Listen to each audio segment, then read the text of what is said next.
I got to kind of know you personally before I got to see your work. And through looking at your book, I feel like we have a lot in common, more than I thought, just sensibility-wise.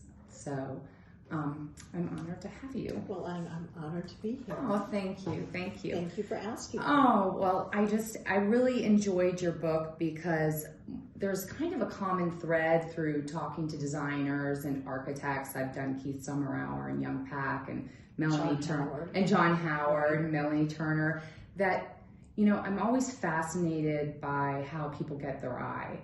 And I feel like I have kind of a good eye too. You have a great eye. I've been in your house. Thank you. Like, I mean, I'm not a designer. And you've dressed me.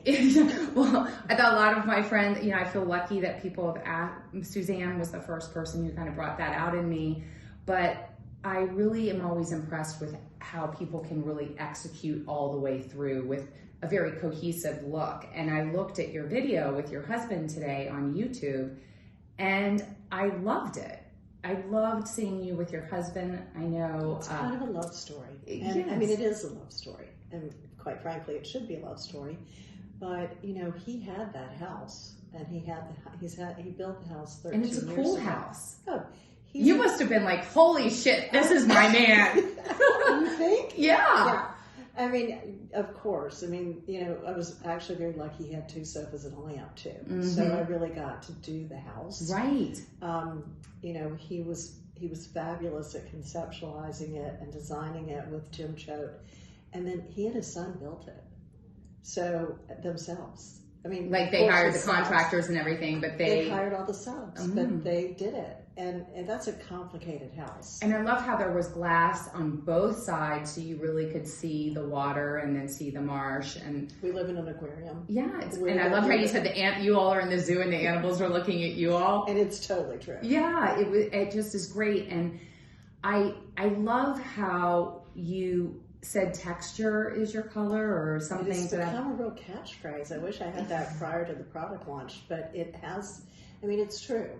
And, you know, I am very sort of tonal, just intrinsically, because I need that serenity in my life. And I think that I actually do it subconsciously, but the way to make it interesting is to add the texture. And texture is very delicate. You have to be careful with that. Too much is too much, too little is too little. And so it's all about mixing it up in order to make that interior really sing.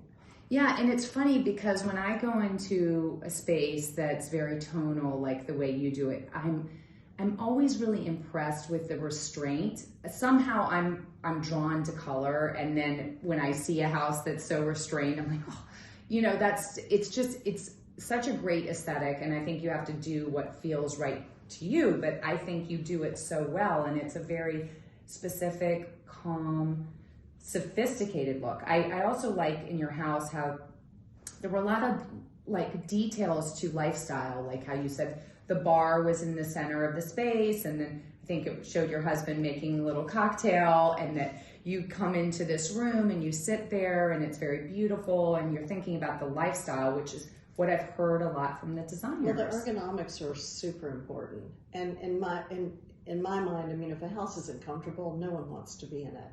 So you walk into a house that's all leggy and has a lot of little tiny chairs, but that's how we grew up. Yeah, and that is, I mean, it's a lot of how we grew up. But comfort's key, and you know, I am so keen on that comfort factor when I'm designing. And the usability of the space. I don't like a room to go unused in a house. I agree. So I don't like the empty dining room that's only used once on, you know, Christmas, or that space that, you know, the super formal living room. If you can do a super formal living room as long as it has comfortable chairs, and people want to really go be in it. So again, it's just imperative in my mind that everyone has a comfortable seat. And it moves well. Yeah, and I think that's the real genius of decorating now, because I grew up, my father, after my parents got a divorce, became an antique dealer. And then my mom, and my mother married a diplomat.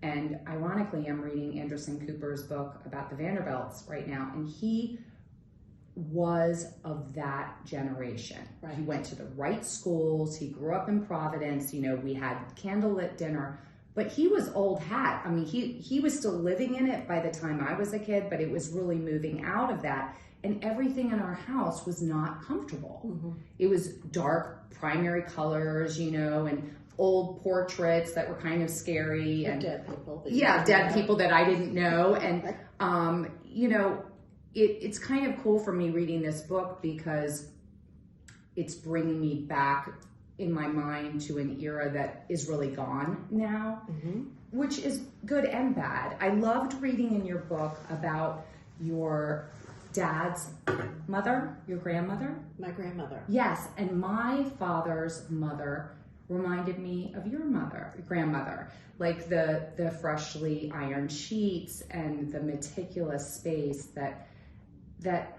the little small luxuries that aren't necessary. I mean, iron sheets imply staff. Well, iron sheets they're the greatest luxury in the world. Yeah, because nobody has them anymore. Well, even if you just take them to the cleaners yes, and have them done. If mm-hmm. you don't have someone to do it, right. I mean, treat yourself every now and then and take them to the cleaners and make up your bed with freshly laundered sheets. Yes. It's a gorgeous thing. It is. And it's something that I've become annoyingly accustomed to.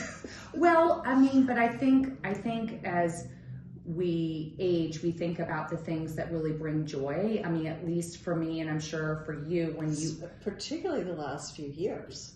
I mean, we were at home. Mm-hmm. I was polishing my own silver mm-hmm. because my husband's high risk, so our housekeepers couldn't come mm-hmm. for quite a while. But you know, that brought you joy. And I loved polishing, and I ironed the sheets. Yeah, I did iron. Yeah, I've ironed some sheets. It's just now my life's more busy, and I just can't do it. But well, I had a past housekeeper. I mean, she's still my housekeeper, but she actually taught me a couple of tricks. Iron the pillowcases, iron the top band of the flat sheet. Right. You don't have to iron the whole sheet, mm-hmm. and you really don't need to iron the fitted sheet.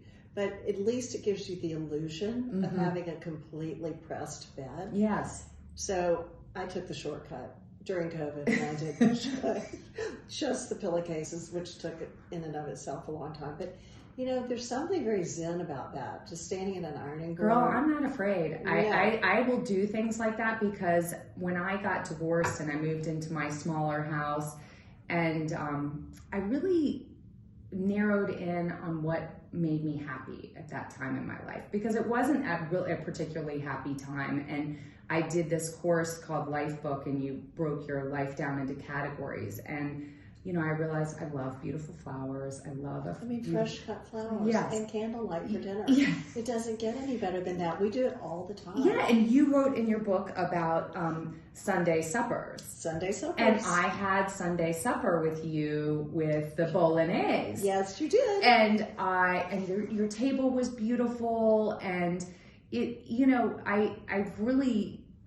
it's so frustrating because I feel like so many of these arts have gone by the wayside, but this isn't about. But about. there's still shortcuts. And I mean, you know, the beauty of it is you don't have to spend a day slaving over the stove for the bolognese. Mm-hmm. You can actually go to Storica Fresca. They make a mean bolognese. Right. You pick it up, and all you have to do is the pasta. Right. And you get the salad that's already ready to toss. Right. But I still set the table. Mm-hmm. And my children, we had everyone for Thanksgiving a few years ago, and I had this huge long table brought in from Shane Roebuck. It was a 17th century refectory table, and we put it in front of the fireplace in South Carolina, and we had 18 people for 3 consecutive nights. And stupid me, silly me, I didn't get help. Lord. I'm like, I'm going to do this. I'll do that. No, that's not true. I had caterers for one night, and then we gave KP duty to the kids, and these are our grandchildren. And at the end of it, they were like, you know, paper napkins, they're really, I mean, quite handy. And I'm like, the day I put a paper napkin on the Thanksgiving table is the day that I don't know, you won't know who I am anymore. Well.